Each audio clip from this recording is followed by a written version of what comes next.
बटाट्याचा पराठा करताना पराठा तुटतोय, फाटतोय किंवा कसली चटणी करावी हे जर सुचत नसेल, तर अगदी योग्य व्हिडिओ बघत आहात.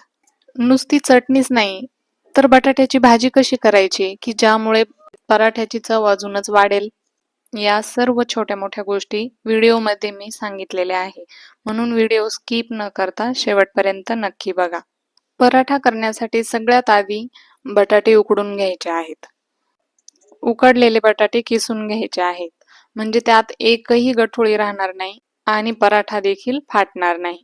बटाट्याचे बारीक बारीक तुकडे राहिल्याने किंवा गठोळ्या राहिल्याने पराठा लाटताना फाटतो. सर्व बटाटे एकसारखे किसून घ्यायचे आहेत. आता बटाट्याची भाजी करण्यासाठी हिरव्या मिरच्या घ्यायच्या आहेत थोड्याशा. मी नेहमी बटाट्याच्या पराठ्यासाठी 2 प्रकारच्या मिरच्या घेते. एक जास्त तिखट आणि एक कमी तिखट.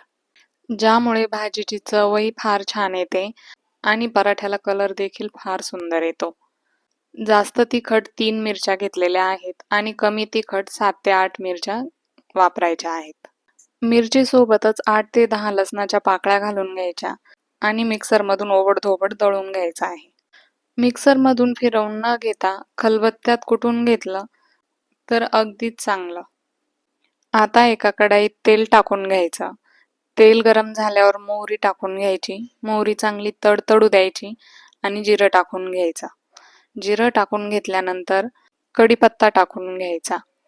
कढीपत्ता ओला असतो आणि त्याच्याने तेलाचे थेंब इकडे इकडे उडतात, गॅस खराब होतो. म्हणून चटकन कढईवर एक ताट ठेवायचं आणि कढीपत्ता तेलात परतवून घ्यायचा. दळून घेतलेल्या हिरव्या मिरचीचा ठेचा टाकून घ्यायचा. अर्धा चमचा हळद टाकायची आणि थोडंसं पाणी टाकून हळद, ठेचा वगैरे सर्व व्यवस्थित तेलात शिजवून घ्यायचं आहे. पाणी पूर्णपणे आटू द्यायचं, तेल ठेच्यातनं वेगळं होऊ द्यायचं आणि किसून घेतलेले बटाटे त्यात घालून घ्यायचे. चवीनुसार मीठ घालायचं आणि चांगलं एकजीव करून घ्यायचं. बटाटे बारीक किसलेले असल्यामुळं परतवायला थोडासा प्रॉब्लेम येतो, पण चांगलं एकजीव करायचं. भाजी परत परत हलवत राहायची आणि व्यवस्थित शिजवून घ्यायची. बटाट्याचा पराठा करताना भाजीत टाकायचा सगळ्यात महत्त्वाचा घटक म्हणजे धना पावडर आणि आमचूर पावडर.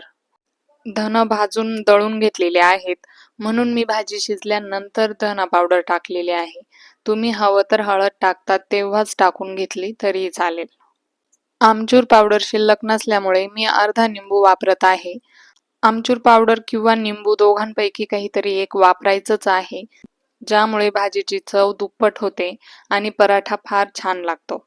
आता भाजीमध्ये कोथिंबीर टाकून घ्यायची आहे आणि पुन्हा एकदा भाजी चांगली परतवून घ्यायची. झाकण ठेवून गॅस बंद करायचा आहे. आता चपातीसाठी कणिक करतो तसं कणिक करून घ्यायचं आहे, पण थोडंसं निब्बर कणिक असू द्यायचं. कणिक एखाद्या भांड्यात ठेवायचं आणि कणिक पूर्णपणे पाण्यात बुडेल एवढं पाणी टाकून घ्यायचं आहे. 10 ते 15 मिनिटांसाठी कणिक पाण्यात भिजू देऊया. तोपर्यंत आपण पराठ्यासोबत खाण्यासाठी चटणी करून घेऊ. आता एका भांड्यामध्ये 1.5 वाटी दही घेतलेला आहे. दही जास्त घट्ट असेल तर थोडंसं पाणी घालून घ्यायचं. 1.5 चमचा साखर घालून घ्यायची आहे आणि चांगलं फेटून घ्यायचं. दह्यामध्ये साखर पूर्णपणे वितळून घ्यायची आहे. आता चटणीची तयारी करूया. त्यासाठी 1 वाटी शेंगदाणे भाजून घ्यायचे आहेत. शेंगदाणे मंद आचेवरच भाजायचे, जेणेकरून आतपर्यंत ते खमंग भाजले जातील आणि जळणार देखील नाहीत. अर्धी वाटी लसूण टाकून घ्यायचा आहे. लसणाचा ठेचा आपण करत आहेत, त्यासाठी लसूण भरभरून वापरायचा. शेंगदाण्यांसोबत लसूण देखील भाजून घ्यायचा आहे. शेंगदाणा 2 ठिकाणी व्हायला लागला की खमंग भाजला गेला असं समजायचं. त्यानंतर 1 चमचा जिरे घालून घ्यायचे. गॅस बंद करायचा आणि कढई गरम आहे त्यातच जिरे भाजून घ्यायचे आहेत. आता भाजलेले शेंगदाणे आणि लसूण एकत्र एका ताटात काढून घ्यायचे आहेत. लाल मिरच्यांची देठं काढून घ्यायची आणि 10 ते 12 लाल मिरच्या मिक्सरमध्ये टाकून घ्यायच्या आहेत. आधी फक्त मिरच्या ओबडधोबड दळून घ्यायच्या आहेत. आधी फक्त मिरच्याच दळायच्या. शेंगदाणे लगेच मिरचीमध्ये दळायचे नाहीत. नाहीतर लसूण आणि शेंगदाणे एकत्र असल्यामुळे मिरच्या ओलसर होतात आणि चांगल्या दळल्या जात नाहीत. आता शेंगदाणे देखील मिरचीमध्ये टाकून घ्यायचे आहेत आणि शेंगदाणे देखील ओबडधोबडच दळायचे आहेत. जाडसर असू द्यायचे, जास्त बारीक करायचे नाहीत. शेंगदाणे जाडसर दळल्यामुळे चटणीला एक क्रंचीनेस येतो आणि चटणी फार चविष्ट लागते. आता तयार केलेला लसणाचा ठेचा दह्यामध्ये घालून घ्यायचा आहे. ठेचा लागता लागता आवश्यकतेनुसारच टाकून घ्या.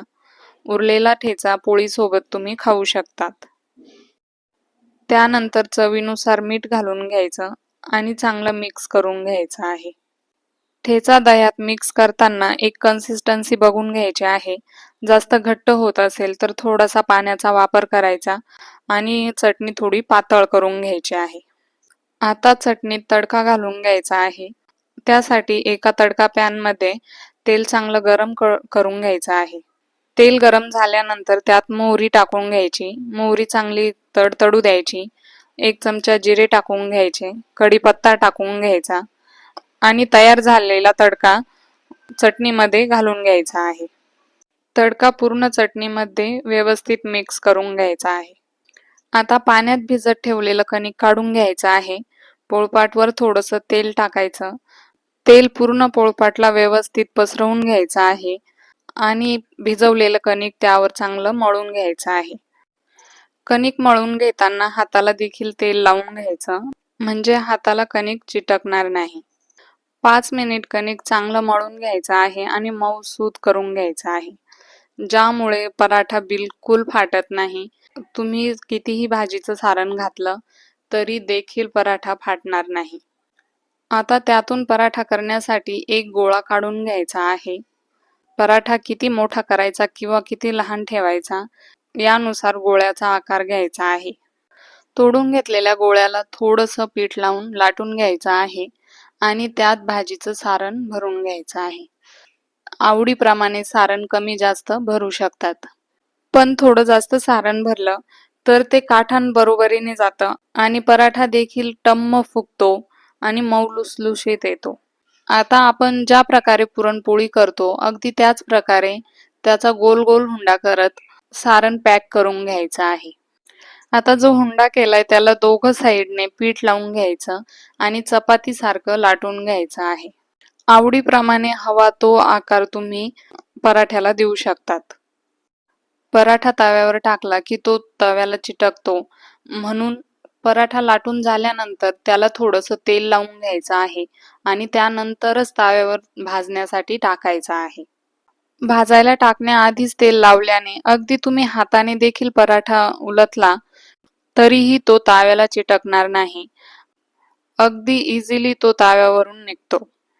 पराठा दोन्ही बाजूंनी चांगला भाजून घ्यायचा आहे आणि त्यानंतरच त्यावर तेल किंवा तूप लावायचं आहे.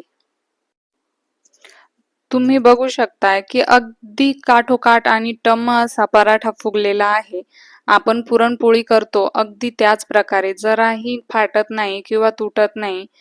बहुतेक वेळा बटाट्याच्या पराठ्यासोबत कुठली चटणी करावी किंवा कुठली भाजी करावी वगैरे हे सुचत नाही. त्यासाठी हा व्हिडिओ अगदी शेवटपर्यंत नक्की बघा. लसणाची चटणी करून तुम्ही महिनाभर स्टोअर करू शकतात आणि त्याचा वापर जेव्हा तुम्ही पराठे करतात किंवा पोळीसोबत खाण्यासाठी देखील करू शकतात. लसणाचा ठेचा स्टोअर करण्यासाठी फ्रीजमध्ये ठेवण्याची देखील गरज पडत नाही. तुम्हाला ही रेसिपी कशी वाटली ते कमेंट करून कळवायला विसरू नका. रेसिपी आवडल्यास लाईक, शेअर आणि सबस्क्राईब नक्की करा. धन्यवाद.